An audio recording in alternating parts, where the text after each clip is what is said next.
Hello, Jack. Up. Testing, testing, testing, testing, testing. How's that I level? hear you. All right. That What was that? was a yawn. Sorry. Oh, that was a good one. Yawns are an art form, just like farts. You know what I mean? I have not perfected it yet. What? I have not perfected that art form. Oh, it's a worthy art form. But you know what I've been accused of is that my sneezes are explosive. Oh, I love sneezes. A sneeze is borderline orgasmic. Not just borderline. They feel real good when they happen, right? Yes, they do. They really do. You know what else feels good, Jack? What? Cleaning my ears with Q-tips. Well, I do that too, even though you're not supposed to. And then Yeah. occasionally I'll drip some hydrogen peroxide in there to clean up the mess. Mhm. I don't go in too deep. I just do the outside parts. Enough so that, when you just barely twirl it, it feels good. You're All talking right. about all your erogenous zones hidden. Error, genius, yes. All right. This is going to look good on the meeting analytics. If I recall correctly, we missed you last weekend. Is that true? Or were you there? You were there That probably would Saturday, be but yeah. absolutely true. What Mhm. happened last weekend? We went to the other San Diego Zoo. Ah, okay. That's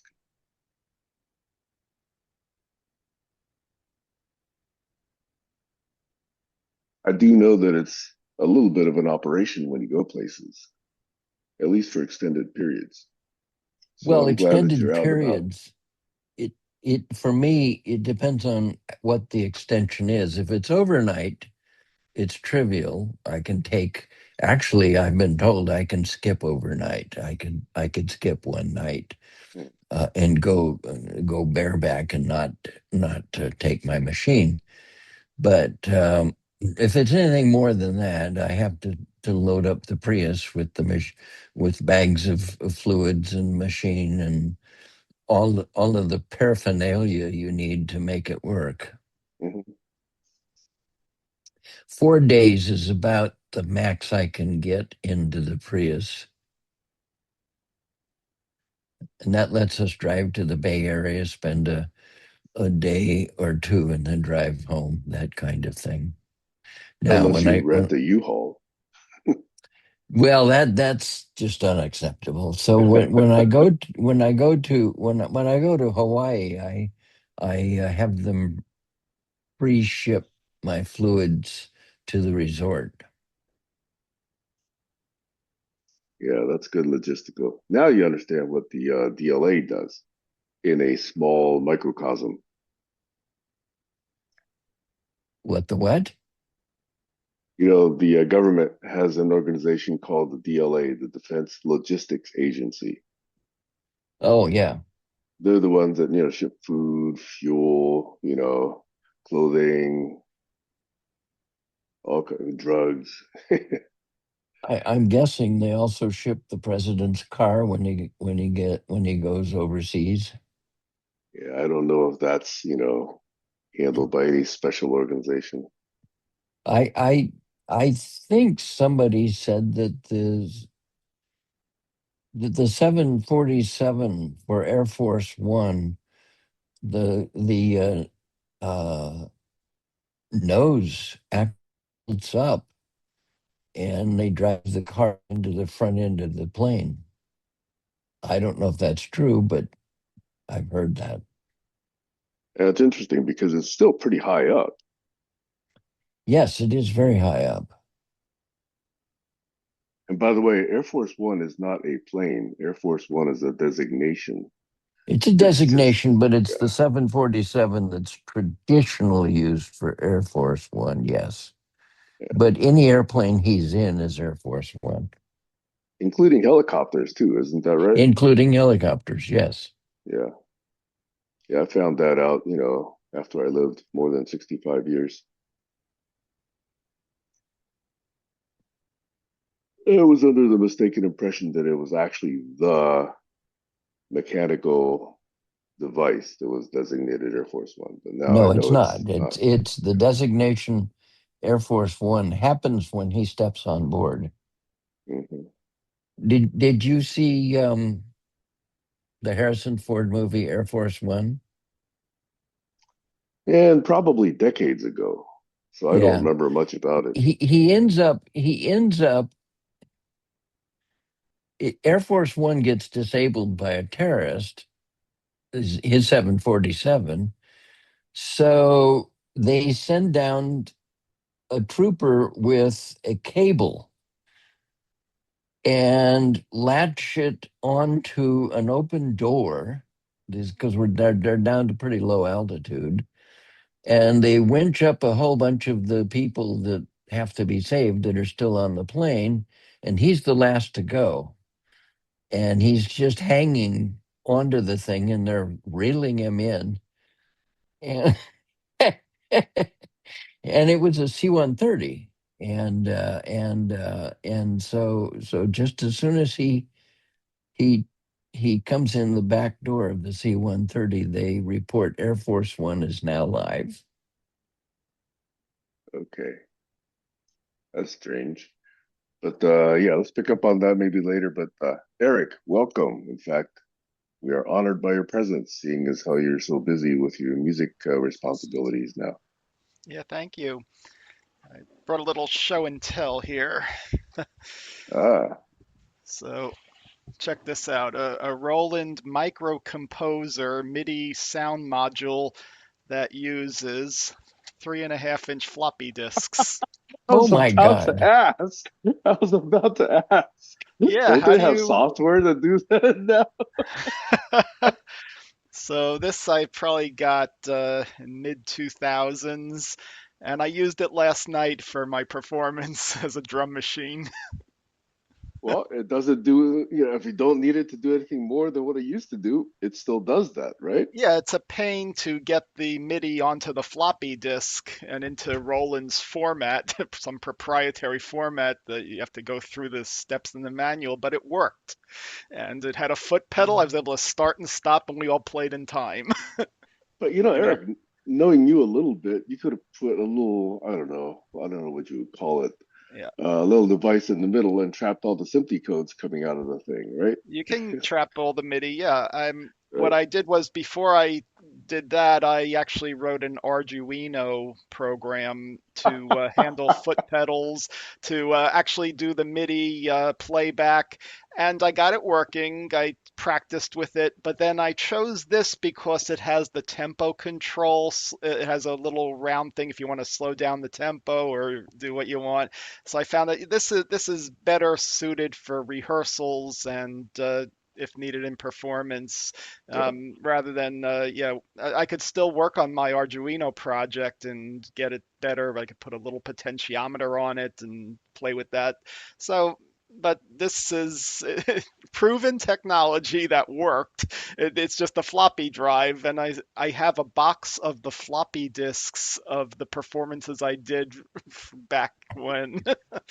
So they still work. That's a Why cool upgrade? story. Yeah. Yeah. But if I recall, because I haven't played with it in many years, Arduino development was in like C or C++, right? Yeah, it's C Yeah, dialect. Yeah. yeah, It something came like from that. processing, if you ever heard of that Yeah, yeah, language. yeah, yeah, yeah, yeah, yeah. Hmm. And I always thought a fun little project might be to actually, Jack, this is for you, and for Eric. It was to actually see if I could actually get a closure device to actually send out, those MIDI? instructions rather than C, because I didn't want to Oh, into redo an C Arduino? again. Yeah, yeah, yeah. Yeah, but I've never done it. there are modern platforms for Arduino, ways of convert. I just haven't researched them all, but there are. I don't know about Clojure if they support that, but I'm sure you can get.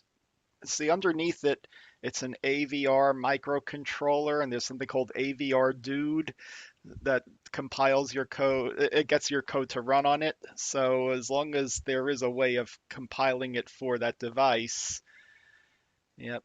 I mean, people who do embedded systems, they're into all that, the microcontrollers and yeah, converting code to run on it. I don't know if I ever told you, but the very first code that I was taught and learned on my own was 8080 8-bit machine language. Nice. Yep. And this is The, 1979. Now, is that before the Z80 or it? It was just before the C80 because in my that very same job, I graduated to the 8085 and then Uh-huh. from the 8085 to the Z80, which was Yep. a magical device. You know? It really was. Yep. It had a few more secret opcodes that the 8080 didn't have. And if I recall correctly, it had banked memory. Well, Well, that was the secret opcode. Yeah. you You could see See? I See? I Wait, what are we showing here? the Model 1 here that runs Z80 code. Oh yeah, the Z80 was a great device. Oh Yeah. man, you yeah, know. yeah, it was amazing.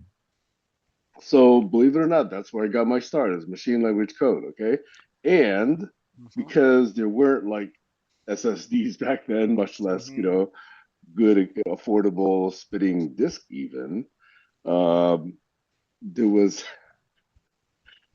a necessary process at the end of the day where I had to take the code and punch it out onto paper tape. Oh, And then nice. the following morning, I had to reload the paper tape in order to get the Hmm. program back into the device. So did you have a So, teletype as well? Or, no, it was just a paper tape puncher okay, punch and reader. reader. Yeah, yeah. Good old days. Yeah, there's still cassette tapes are out there with computer data from Especially on the Trash 80, that's what yeah, that was was it. used. It That's was right. for cassette. Yeah. That's And right. I actually tried that for a while, like programming with two different cassette tapes, where I'd save one version, then use the other tape for the other version. I think that was before ECC, right? So you didn't know whether or not Long you were going before to get the EC. same thing. Well, ECC was already in IBM computers, Sure, but it wasn't on cheap devices, right? not on but on the IBM mainframe. They had like 4 bits of ECC, whereas that didn't come into the Intel lineup until much later. And there, Sure. it's only 1 bit, I think. By the way, I just want to say a word of caution. If we continue this line of conversation, if and when Kayla shows up, we're going to bore the hell out of her. Okay, so just want to let you Yep, we know. Let's have our But fun So, now. Eric, I've got Yeah. an 8 voice InSonic keyboard Ooh, that I nice. bought in the middle '90s when I was doing Nice. leukemia, Uh-huh. and it had a 3.5 inch floppy, Sure. and so I could for example do record the chordal bass the bass progressions for the song Lady Jane, Mhm. and then turn that on and start playing the upper with a lot of frill and lots of hands. Nice. My physician was over one day and I was showing him, and he said, "Where are all those hands coming from?" Nice. He Right. didn't realize it was coming from a from a floppy disk. Right. But I don't think you had motors to move the keys from when it's No, you playing. didn't have motors to it was pure MIDI, so it Right. was just Sure. That's the it fun of was it. Yep. exciting the voices. Um, the problem that I have now is that the internal battery went dead. Oh no. And it's not only is it an internal battery, it's soldered in. Oh no. Oh, And that's you just gonna blow you down. there's there's a huge YouTube on how to take it apart, and it's not Mhm. trivial. Yeah, batteries and old equipment that can be deadly if the battery. It is deadly. I mean, the thing is, Mhm. I just no longer have the energy for it. Mhm. I could give it away to somebody who has the energy and they could do it, but Yeah, I I mean, if don't. you really wanted it repaired, there are people who can Oh, it can desolder be and done. Yes, yeah, right. Moment of silence while we remember Barry. Oh yes, he just had a birthday recently. Yeah. That's right. By the way, and not just deadly, you had to have like stable hands and fingers, to get the soldering iron to be, just there long enough, but not too long. that was well, in those days, my essential tremor wasn't bad. I mean, I used to solder microprocessor boards and do all kinds of stuff, but today I don't. Um, what I was planning to do was just solder a couple of wires on it, drill a hole through the back of the case, and put a battery box on the outside. Yep. And now I can replace the battery anytime it goes dead. Oh, oh, Mhm. oh, oh, oh, oh, oh. Hey, Jack, you and I were talking about orgasmic experiences. Oh, Eric, we were talking about that before you showed up, okay? Oh, okay. I'll have to watch that then. But I found something in my garage that I thought I had lost for decades. Mm. And I gotta tell you, not many people are gonna find this in their garage. Do you know what IMSI means? Yeah. Oh yeah, I used to own one. Yeah, the Well, nice I used colored to as switches. well, and now I do again. Yay. Okay, because I found not the original IMSI, but I believe it was a knockoff. Okay, it looks exactly the same, and I think it was made by a company called Fulcrum. And if I'm mistaken, it might actually be an original IMSI, but I don't think so. But it looks exactly like an IMSI, with the switches, the lights, the Yep. panels, same size, same everything. Okay, the same S100 bus on the inside. Nice. It's exactly like the device that was in the movie War Games. Yeah, war games. Right. And not only did I find that, I found the second mainframe, not at IMSI, but it was, I don't know if you know the name, this is lesser well known. It was called either Godbout or Yes. CompuPro. Heard of Godbout. Yeah. God Yeah, bout. Yeah. that's right. So I have two S100 mainframes. Now, they're plenty dusty. I'm pretty sure there's going to be rat, poop in there somewhere. And I didn't go in and get it because it was on a shelf that I couldn't Right. quite reach. But I'm gonna go in there because I'm in the process of clearing out my place, which is partly why I found it. And I'm gonna resurrect it, and there's no way I'm gonna throw that away. Yeah, there are So people who can advise you on cleaning it out, yeah, replacing capacitors or whatever you need to do. Yeah, Yeah. those were big iron in a yes, little box. yes. The inside was designed to look exactly like an IBM 360. Well, they Mm. even call it a mainframe. That's what call it a mainframe. Yeah. I think it was a 20 or 22 slot mainframe. It's not a small device. No, it was not. That was the I it was one of the it was the computer that I used to put wire wrap boards in and write all kinds of experimental things. Breadboards, yes, Yeah. brings back old memories. Breadboards, yes. It was that you know that was prime meat.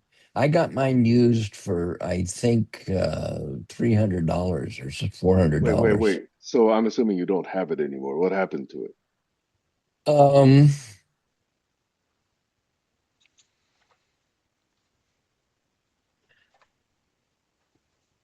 that's a really good question. I I'm gonna had go get my it. coffee now. Yep. Yeah, Jack? I'm trying to put together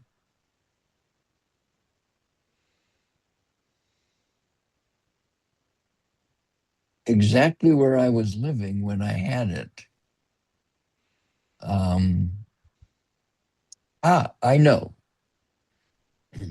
I was living in a house that we bought up in the Sierras, right next to Brownsville Airport.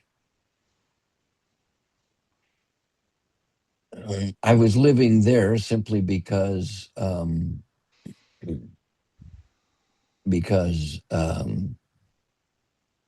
there was an airport there, and I got married, and my first wife wanted a horse ranch, so that's what we did. We bought a horse ranch.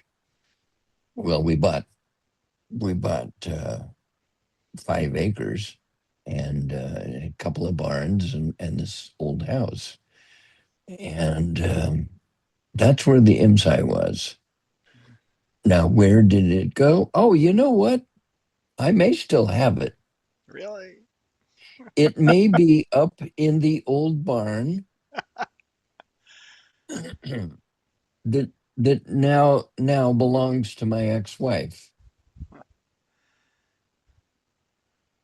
Yeah, I'm pretty sure it's probably in that barn somewhere. Now, does your ex-wife know enough to not throw it away, or do you think it might have been thrown away? My ex-wife has got myasthenia gravis. She's Uh, not going to be around much longer, which means it's probably going to go to to our kids. Now, my son is only computer literate to the extent that I bought him a Macintosh once and told him he should not be playing other people's games but write his own. And that's what he does. He does that professionally now. but my son-in-law, my daughter's husband, is an IT specialist. If he were to go in the barn and see it, he would know exactly what it is. Mm.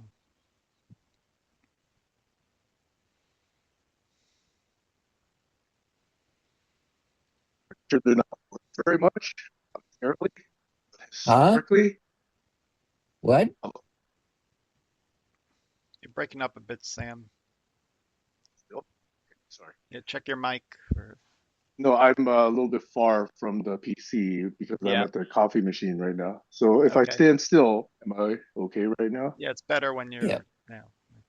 I was saying it's probably not worth a lot monetarily. Like I don't think mine is, but historically it has big significance. Historically, so you could probably put a price of $500 on it and donate it to the Computer History Museum if you needed a tax dodge. But other than that, nobody's going to buy an 8-bit bus anymore. It's No, just but I not think going it's to. I just want to clean it up, put it in my You'd living be room on a shelf surprised. somewhere. You'd be surprised what people will buy. Um, yeah, even if you're giving it away or the cheap, there are people getting interested in these old machines now, the vintage Like you. technology. That's true. Yeah, That's true. yeah. If you Now just look around at mailing lists and things like that. Since you the brought thing up the about my kids is that they used to live in the Bay Area, and my son and his wife moved to Seattle, and now my daughter and her husband are talking about moving to Seattle, Mhm. which means I don't know how they will deal with that property when it becomes theirs. Yeah, that's a big thing. I actually helped out a guy whose wife passed away this past. uh, Well, I went to his house and helped him clean out stuff, and there's old music and records and tapes, and yeah, I mean it's a complicated thing to deal with. Uh, a legacy that a Yep. person leaves Yep. behind. Yeah. So I got 8 boxes of music that she had written by hand, and some things that are really old, and that's about it. Just what I can save that means something to me. The rest of it'll probably get tossed. Yeah. Hey, can I tell you that it was multiple orgasm day? Hmm. Is that possible for men? Oh, yes, it is. Not only did I find the Insight and the God Belt, I found some boards. Mm, Okay, not only were there some boards still plugged in there, but I found another cache of boards. mm. Now, I haven't checked them all yet, but in my inventory in the day, I had 32-bit processor boards that plugged into the S100 Nice. mainframe. Yeah, we Among we them, we did that. We did that. yeah, because the address bus was fine, okay? I think it was what was it? Maybe it wasn't. That's why I switched it. No, the switched restriction was on the processor. Yeah, so I don't know. There might have been 16 address The lines, the, but I the could be wrong. So no, there had to be because well even in when you the switch, the motherboard still has to have the address lines. Okay, so anyway, well in the 32-bit processor boards that I used for the Air Force, and in fact I did it on the MSI. Um, it was on an S100 bus, yeah. but it the card had its own memory. Was a full 32-bit memory platform Ah, with the CPU. I had memory on another board. That's how Okay, old so these it things it are. has Okay. okay. Well, that's a pain in the ass, but it's No, it's not because the address bus, I think, still handles it. And oh, by the way, the Z80 only has 64K. Was it 64K? Yeah, Yeah, it's 64. 64K addressable memory space. And the innovation was, of course, if you switched up to 4 banks, you could use up to 256K. And so these 32-bit memory boards, I had three of them. Okay, I had an 80186. This is way before the 802 or 80386. Okay, I had an 80186 on the same board as the Z80. It was a dual processor S100 board. And using CPM or MPM, the operating system, trivia question, who wrote those? Gary Kildall. yep. Damn, you do know. Okay.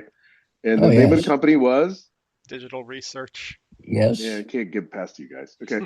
So anyway, I had the 80186 and the Z80 running MPM 816, which I thought was a great operating system. Mhm. Man, it was really nice. Okay. So definitely a step up from CPM 80, and it was fast. I had multiple, what was then called windows, even though they're all ASCII, rectangles. There wasn't graphics, but it was still awesome. Okay. Yes. And I had a National Semiconductor, what was it? Their 32-bit processor, whatever the fuck, sorry, what the number was. I think it was a 32032 or a 32010. I forget the designation. And I had a Motorola 68,000, Yep. either 68,010 or 60,020 or 60,000, one of those variations. So I had three different processor boards that were not just 8-bit processors. Uh, and believe it or not, there was CPM and NPM for those processors as well. And I had those running. Man, those were the days. And I love the architecture of CPM. It was able to run anywhere, because of Gary Kildall's design. Do, But do, in, Go ahead.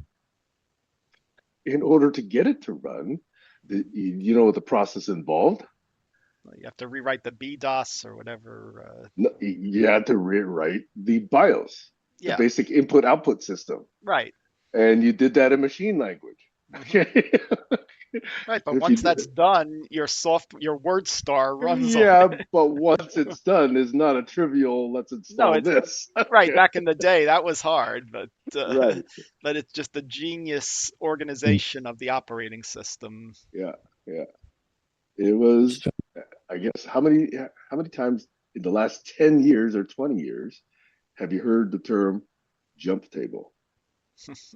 yeah, oh, yes. I Interesting would trivia presume zero. Zero. question. Do you Yeah. know Sorry, Jack. who IBM first called to get Of an course. OS? Come on. Those of us in this whole era know that story. Okay. It's a Bill said, legend. yeah, yeah. Yeah, What? there's doubt about that legend. No, which story are you telling? Gary Kildall was in a plane when Digital Yes. Research wanted to buy, the operating system from him. And he When said he was a little IBM, too busy. He would get back to him, right? Yeah.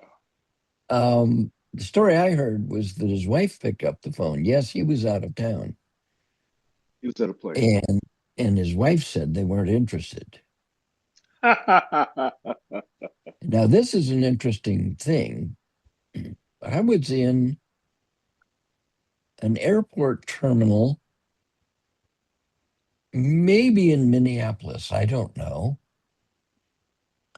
And this guy was sitting across from me, and he had this really um, good looking woman sitting next to him. And she went up to the bathroom and he looked at me and he said, "That's Gary Kildall's ex wife." And how did he expect you to, even know what that meant?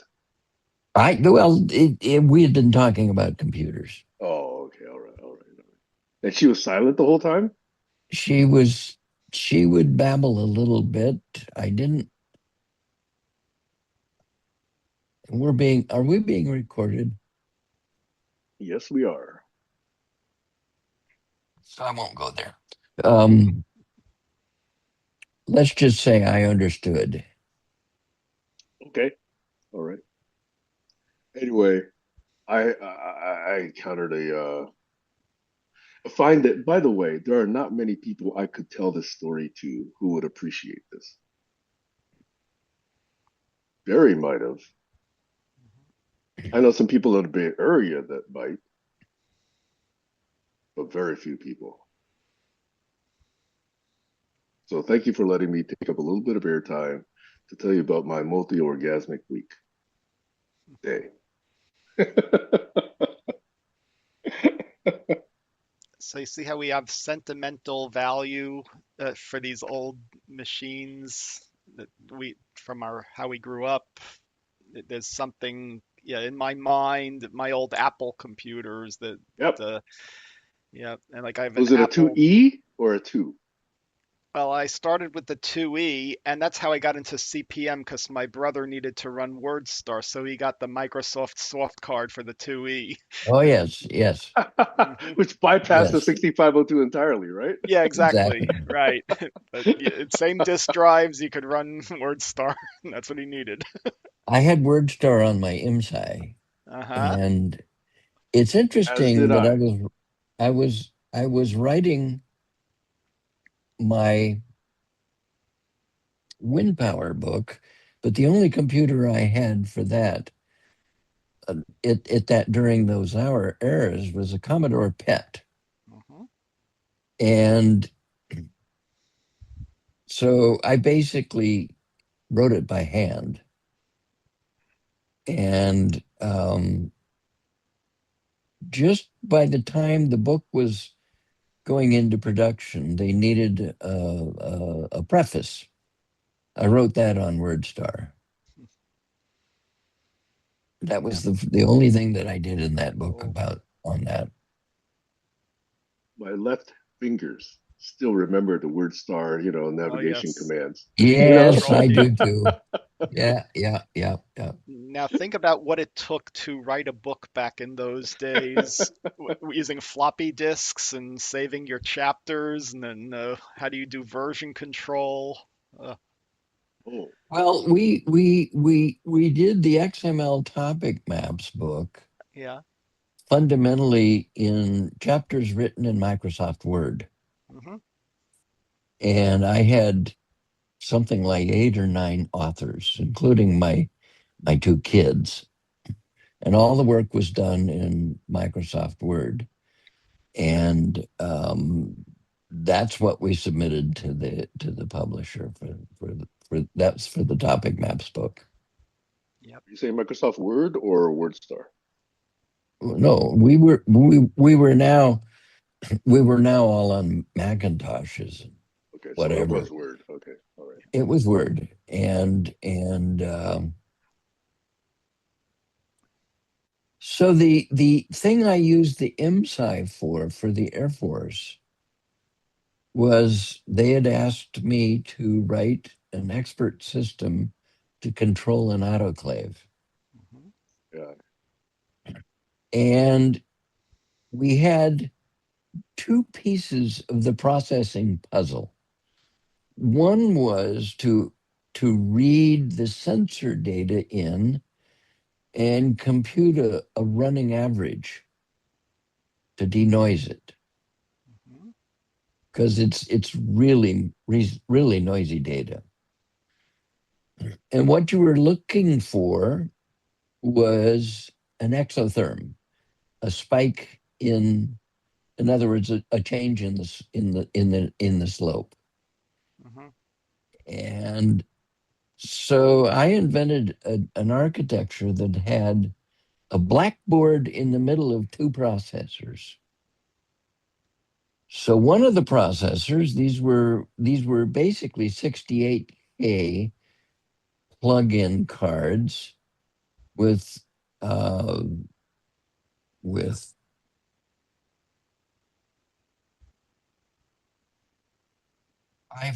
256 or 512K of RAM on them.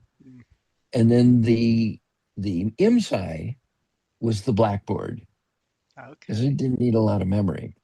Cool.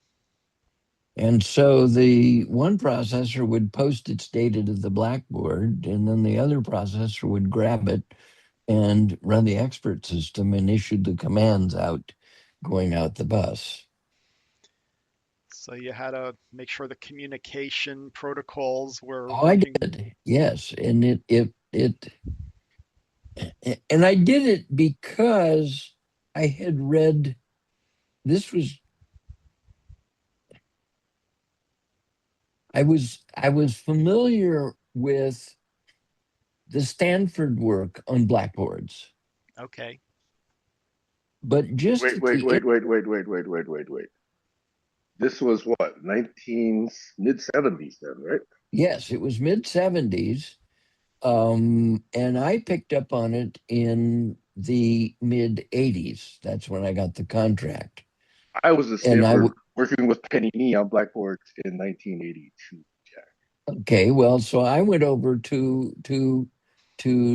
uh, Stanford and started hanging out at their conferences, and I recall talking to Penny Nee, but not about blackboards. It was somebody else, a woman.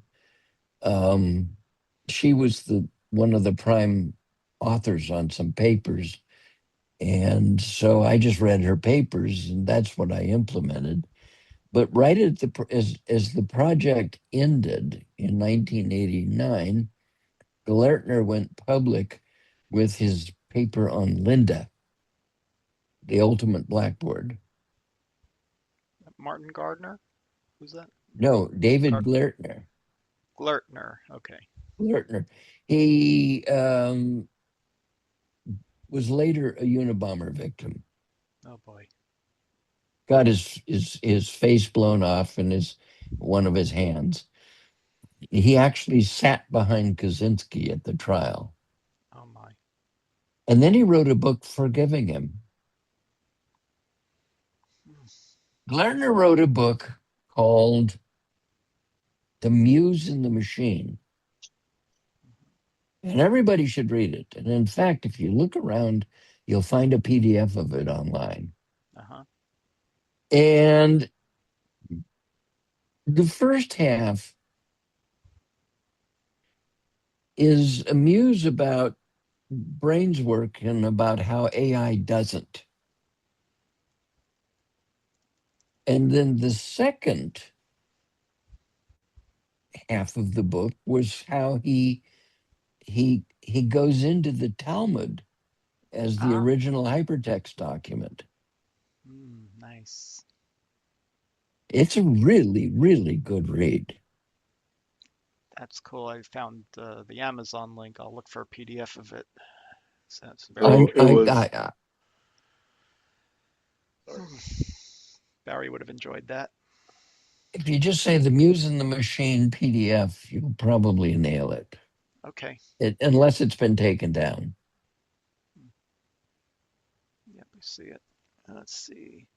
It It's on sounds like his archive. version of Gödel, Escher, Bach. Could be. It's his version of Gödel Escher Bach's, but through a completely different lens. Yeah. By the way, the minute I was not familiar with that term, but the minute you said ultimate blackboard or whatever words you used, the my hackles went up. What did he mean by ultimate? That was my term. He didn't say Oh, that.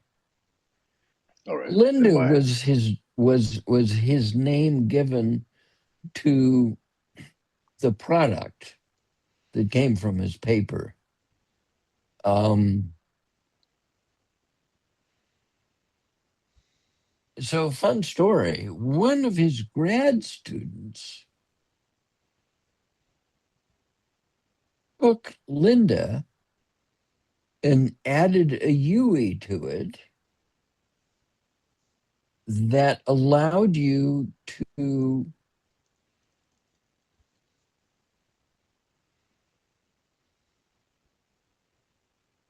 make do temporal sorts on your note cards, on your information resources. Extraordinarily powerful. The name is escaping me at the moment, but if you if you look up Glertner's grad students, you'll it was I think it was Yale. You'll find that and they actually made it a product for a while, and then that company went bankrupt. But the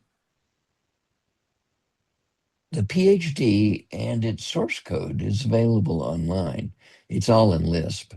Mm, And I've transliterated the whole thing to Java, and it's really powerful. so Jack, catch me if I'm wrong, but if my memory serves, I don't think the Blackboard model originated at Stanford. I think it was CMU. That's possible. I really don't care where I only followed the Stanford work Can I until tell you how I Glartner came know? along. Because not many people will appreciate this story either. Can I tell you how I know that? Of course you can. In 1976, I had a summer job in Washington State right out of high school.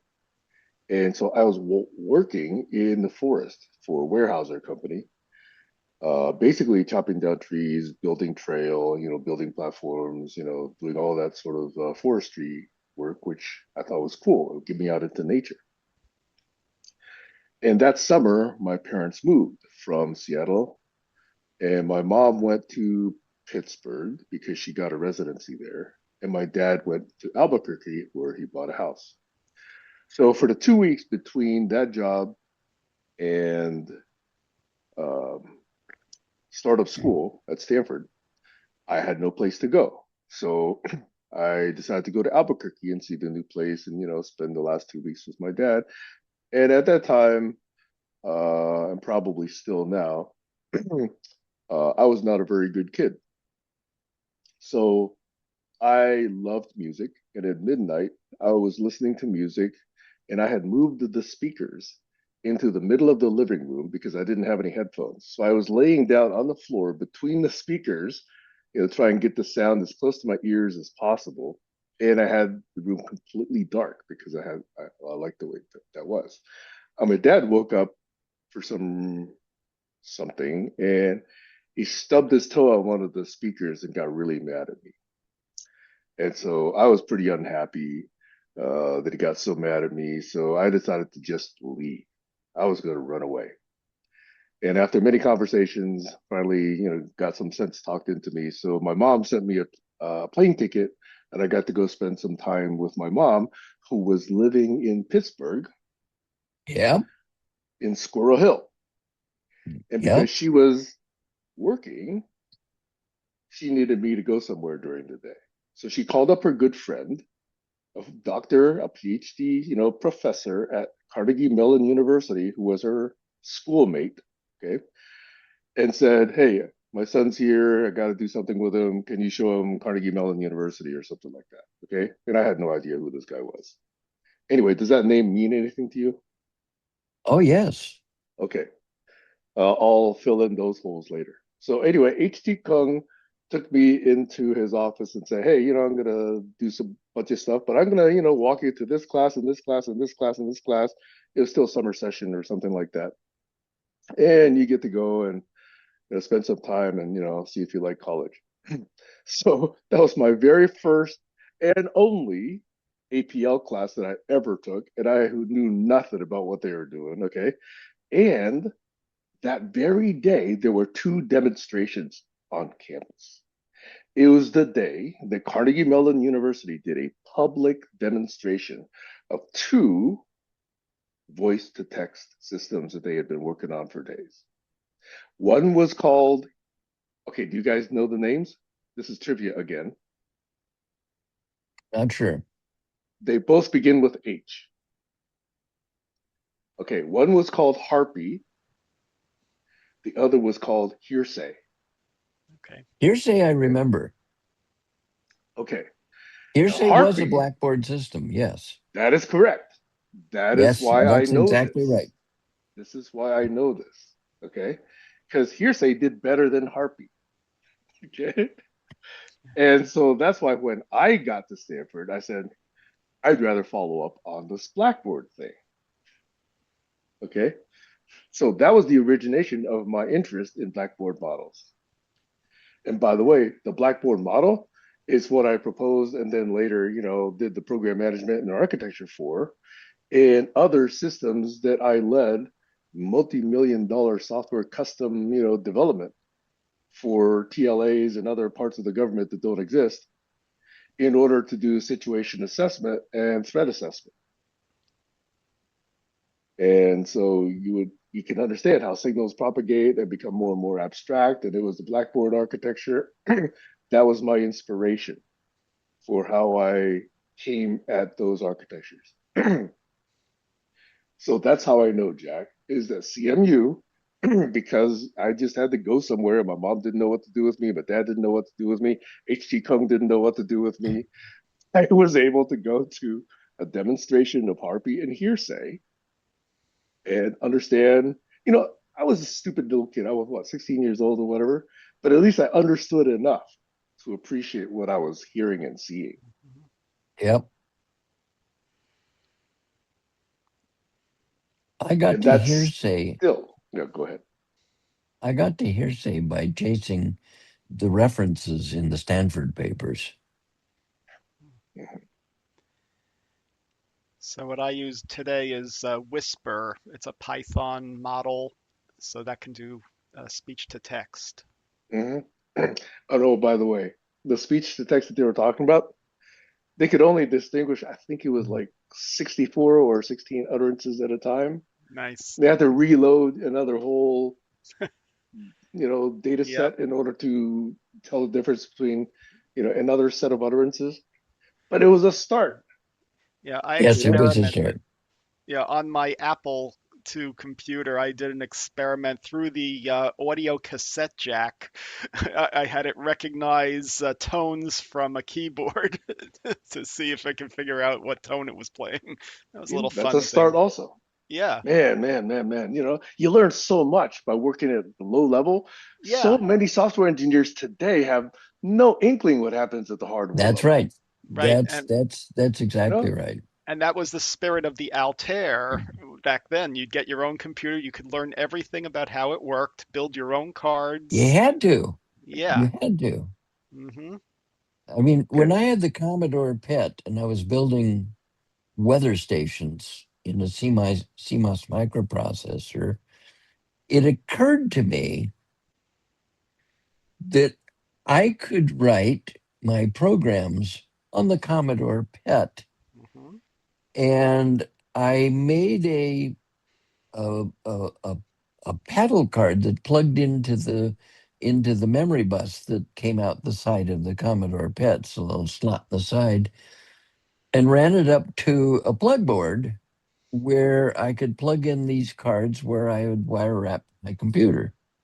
So I could write the programs on the PET in in in an 1802 dialect. And the Nice. way I got the 1802 dialect was to take the 6502 compiler and tweak it to write 1802 opcodes. Oh, that's Now great. the 1802 was an 8-bit computer, which it only had 256 uh, K of memory that it could address. Mhm. And so what I did is I wrote a jump table. I wrote an opcode that says the next the next 8 bits you see, add to this, and that will be a 16-bit jump, and you can go out. And that's how I wrote my weather stations. Wait, what year was the 1802? Well, this was the Okay, so 1980s. way later. Wait. 80s. Who even made the 1802? I'm not familiar with the 1802. RCA.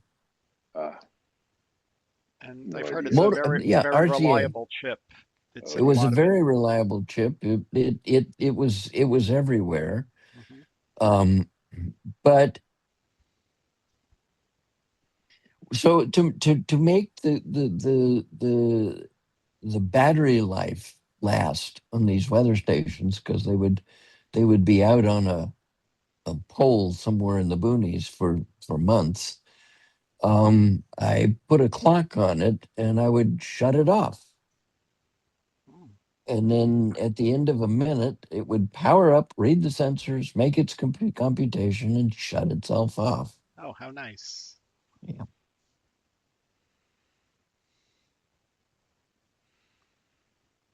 We Yeah. later invented a way to pole it by a telephone pole, a telephone line, and that's what we did for weather stations that were used in the Central Valley for fruit frost prediction.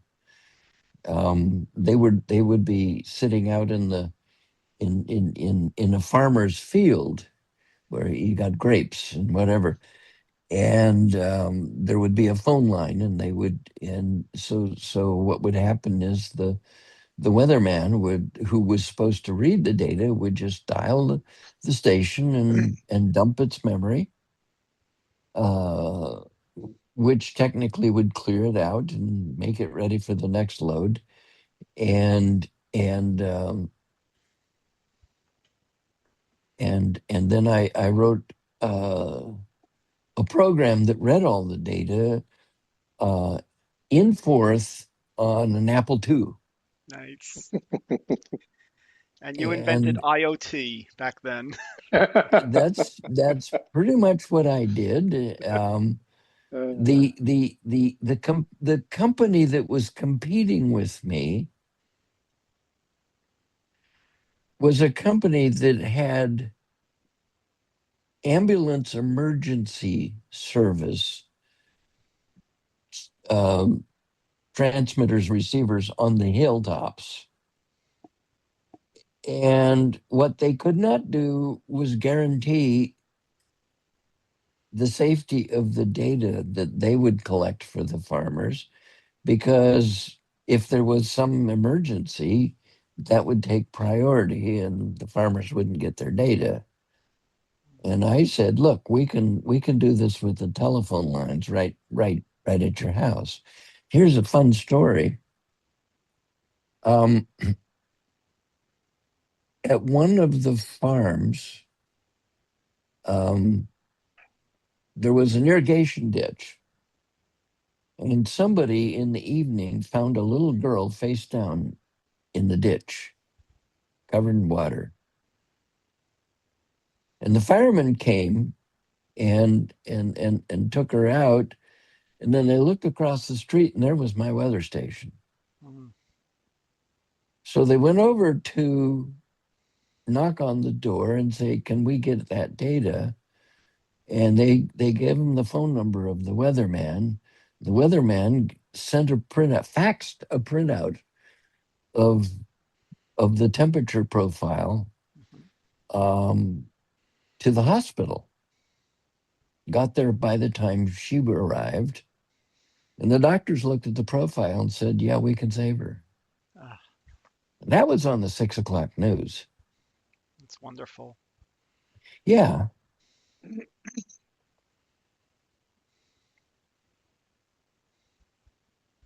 Yeah, so we never know how our technology will affect that you people. you And you can't. It's an emergent property of doing good shit.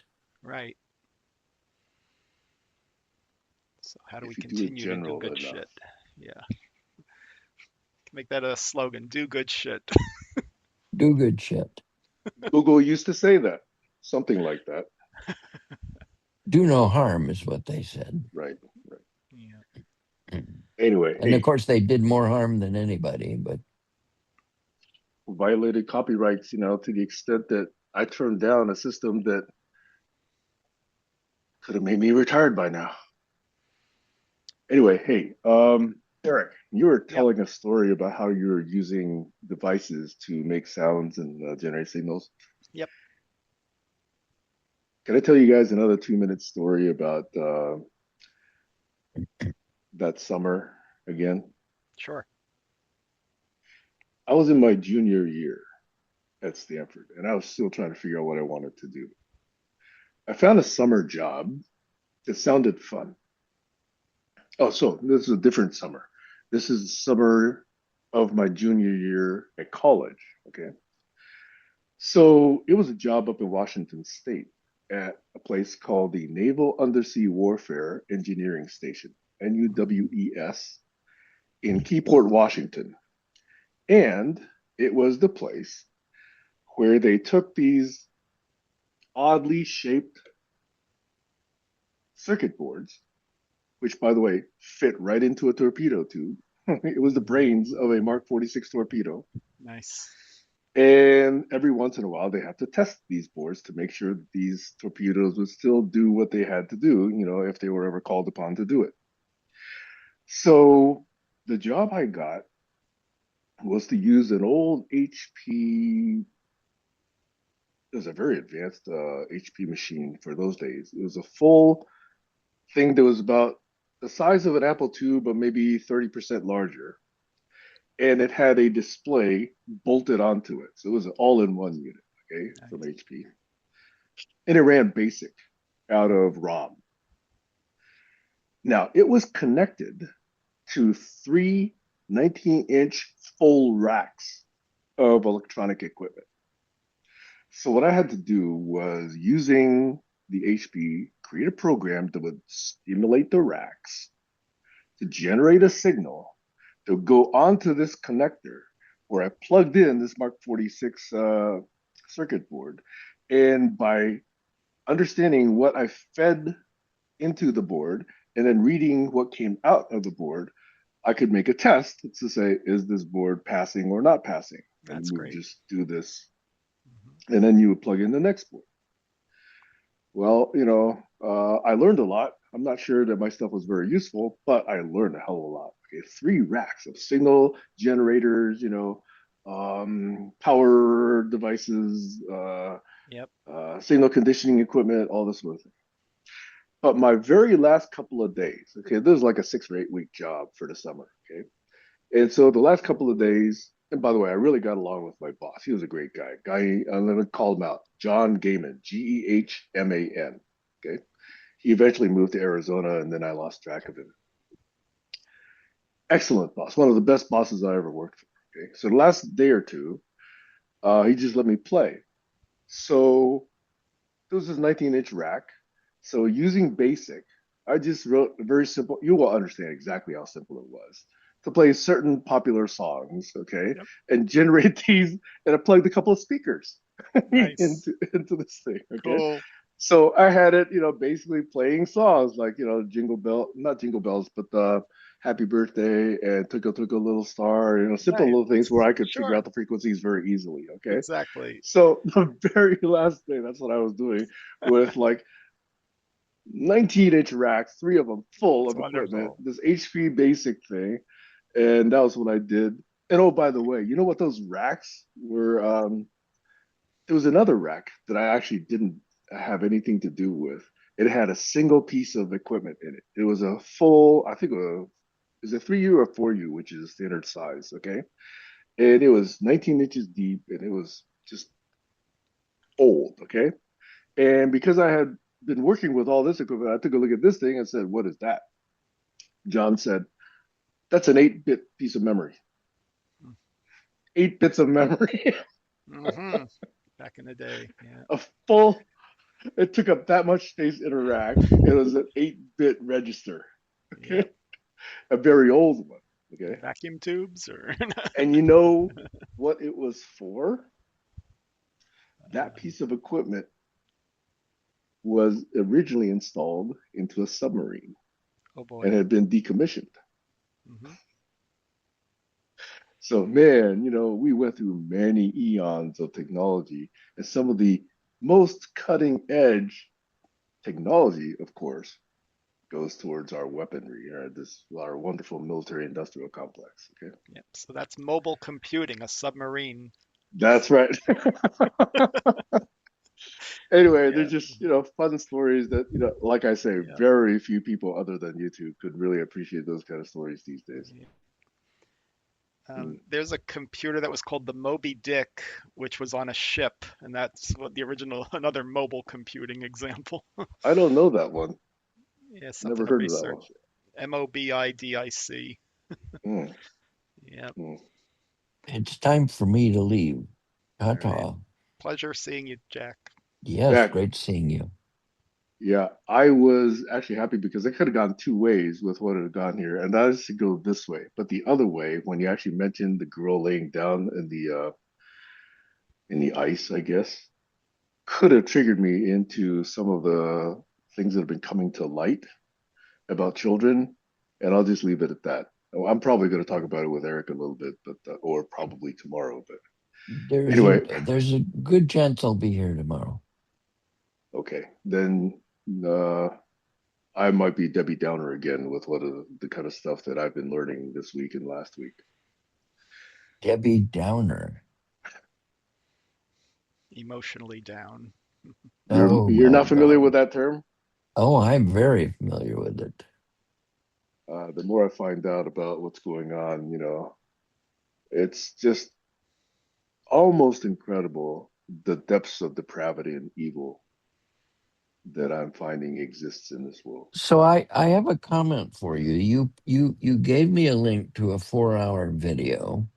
Oh, did you actually watch it or did you look at the transcript at No, all? I just haven't had time to even think about it. I started into it, but when I put that guy's name in Google, Yes. that's the only thing that comes up. There's much more. Google and Facebook and others are suppressing information about this. Yeah, it was just briefly. Are you familiar with that name, Eric? Sasha No, go ahead. Riley, a Riley. Canadian reporter.